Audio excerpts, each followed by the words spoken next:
नाही म्हणून ऐक मर्दार दारू पिऊन फिरशील, ऐक दादार दारू पिऊन फिरशील आणि या रस्त्यावर कुठं बी मरशील, या रस्त्यावर कुठं बी मरशील, अरे या रस्त्यावर कुठं बी मरशील. चला खबरदार दारू पिऊन फिरशील, दादार दारू पिऊन फिरशील, हो या रस्त्यावर कुठं बी मरशील, या रस्त्यावर कुठं बी मरशील, अरे या रस्त्यावर कुठं बी मरशील.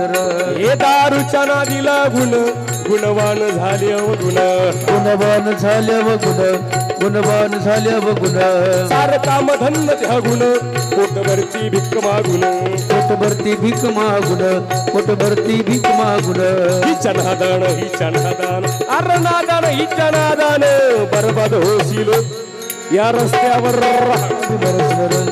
या रस्त्यावर कुठं बी मरशील, अरे या रस्त्यावर कुठं बी मरशील. अरे दादा नको लागू दारूचा नादा, अरे दादा नको लागू दारूचा नादा. दादा नको लागू दारूचा नादा, दादा नको लागू दारूचा नादा. अरे बायको लेकर भिकेला सदर, अरे बायको लेकर भिकेला लावली सोडून काम धंदा धंदा धंदा. दादा नको लागू दारूचा नादा, हे दादा नको लागू दारूचा नादा. अहो या दारूचा नादले वाई, दादा दारूचा नादले वाई. 1 2 3 आकाशी कलरवाली 4 मोजून घ्यावर काय बाया. माझी जीप काळी बरं का मावशी. आता उठायचं नाही 5 मिनिटं घेतो तुमची. अहो या दारूचा नादले वाई आणि रोज रोज पिऊन हा होतोय ताई. हा म्हणजे कोण मावशी, हा म्हणजे कोण माझा दलिंदर नवरा. मेला रोज दारू पिऊन येतो. अहो याला वर जाण्याची लई घाई आणि सकाळी 5 वाजता गेला बाई. अहो त्याच्या तोंडात बाटली तशीच होती ताई आणि त्याच्या पिंडाला कावळा शिवला नाही. अहो त्याची बायको रडती धाई धाई. मला मुंबईला नेतो म्हणला होता, दादा तोंडकेचा पिक्चर धावतो म्हणला होता, लेकरा बाळांना कपडे घेतो म्हणला. सारस कसं टाकून गेला.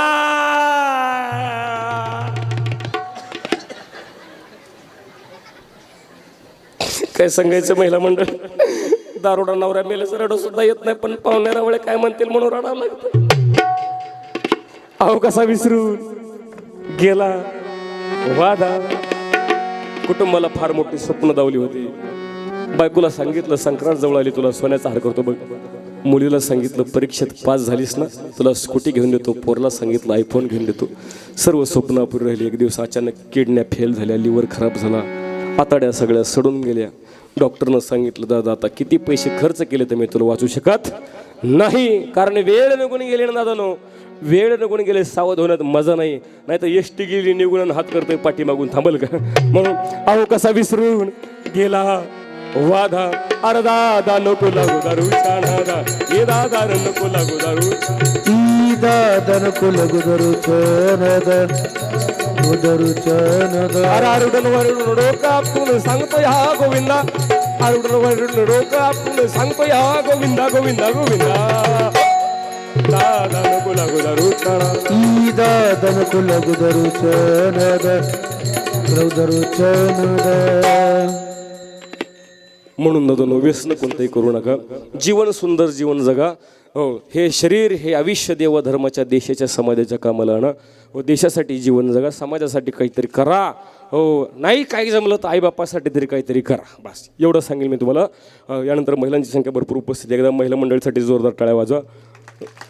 5 मिनिटांनी तुमची घेणार आहे बरं का, मी जास्त नाही घेणार, 5 मिनिटं घेणार आहे. एकदा सर्वांनी सुंदर त्या प्रभूचं भजन करायचं बरं का. महिला मंडळ कोणी सुद्धा आळस करायचा नाही.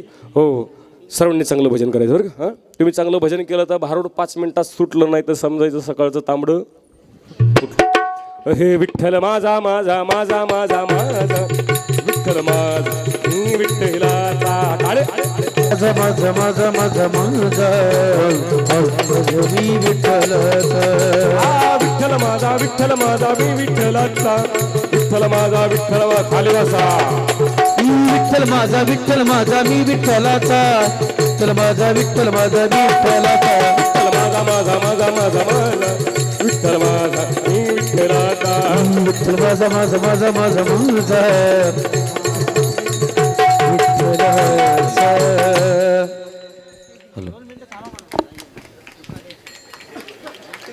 ह्या 4-5 महिलांनी चांगलं भजन केलं बरं का. ह्या पुढे बसलेल्या ह्या ज्या 5-50 महिला यांनी चांगलं भजन केलं. पाठीमागच्या महिला मंडळ तिथल्या तिथं असं करत होते. हॅलो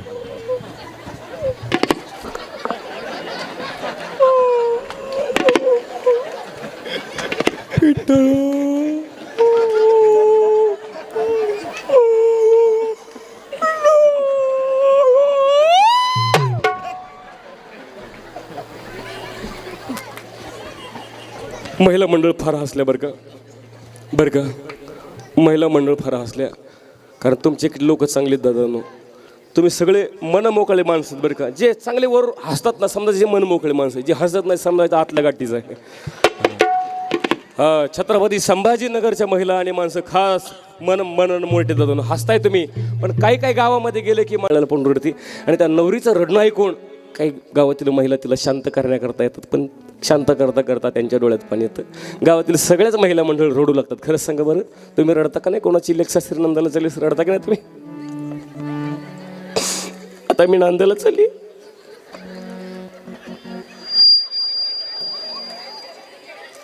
पण तुम्हाला सांगते एकीनं सुद्धा माझ्यासाठी रडायचं नाही. तुम्हाला माझी शपथ का माहितीये का? कारण तुम्ही रडलं की मला हसू येतं या, म्हणून रडायचं नाही. दादा नवरी रडायची बरं का, परंतु पूर्वीच्या काळातली नवरी रडायची. आता अलीकडं नवरी रडणं बंद झाली. आता नवरी रडत नाही. आता जवळजवळ 99% नवरी रडणं बंद झालेलं आहे. आता बँडवाला रडतो पण नवरी रडत नाही. बँडवाल्याच्या डोळ्यात पाणी, नवरीच्या डोळ्यात ठिपका सुद्धा नाही. असं का झालं असं? आईचं प्रेम कमी पडलं का बापाची माया कमी पडली? दादा काहीच कमी पडलं नाही. आता अलीकडं आलंय लव्ह मॅरेज प्रेम विवाह.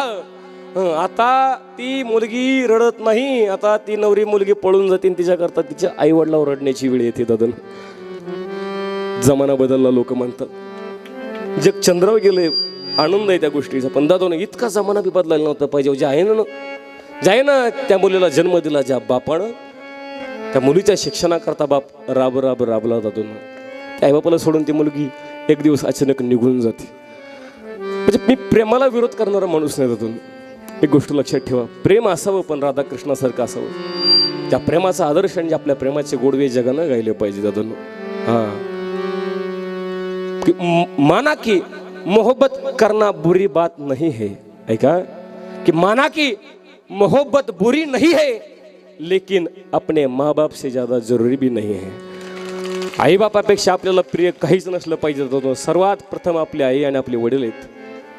ज्या आईनं दादानं गर्भवासाच्या यातना सोसल्या, ज्या बापानं फार त्या मुलीसाठी त्या मुलीच्या शिक्षणासाठी कष्ट घेतले, त्या बाप्पाला त्या आईला सोडून मुलगी अचानक निघून जाते असते. मुलांना नेहमी सांगत असतो, विशेष करून मुलींना बरं का, जीवनामध्ये आपल्यावर आईबापाने जो विश्वास ठेवलेला तो विश्वास कधी तोडायचा नाही. कारण ज्या बापानं तुम्हाला शाळेमध्ये पाठवलं, ज्या बापानं विश्वासानं तुम्हाला कॉलेजमध्ये पाठवलं, बस तो विश्वास आयुष्यभर तोडायचा नाही दादा. कारण आपला बाप सर्व काही सहन करू शकतो, परंतु मुलीनं तोडलेला विश्वास हा कोणताच बाप सहन करू शकत नाही. म्हणून मुलींनो 2 गोष्टी सांभाळा. जन्मदात्या आईच्या डोळ्यात कधी पाणी येऊन देऊ नका आणि जन्मदात्या बापाची मान समाजामध्ये कधी खाली जाऊ देऊ नका. बस ह्या 2 गोष्टी सांभाळा गड्या. देवाची सेवा केल्यानंतर देव तुम्हाला प्रसन्न होईल का नाही याची गॅरंटी मी तुम्हाला देणार नाही, परंतु आईबापाची सेवा केल्यानंतर तो देव तुमच्या घरचा पत्ता विचारत आल्याशिवाय राहणार नाही. पुंडलिकानं आईबापाची सेवा केली म्हणून आईबापाला सांभाळा. आईबापांसाठी, आईबापांचे स्वप्न पूर्ण करण्यासाठी शिक्षण शिका.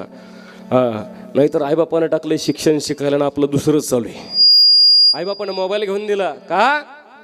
कारण माझ्या पोरीला शिक्षणाकरता मोबाईल लागते, शाळेकरता ऑनलाईन शिक्षण आले बाबा, त्याकरता मोबाईल लागतो. म्हणून बापानं हो 8 तासाची ड्युटी दादून बाप 16 तास काम केलं बापानं का? मुलीला मोबाईल घ्यायचा. गरीब परिस्थिती.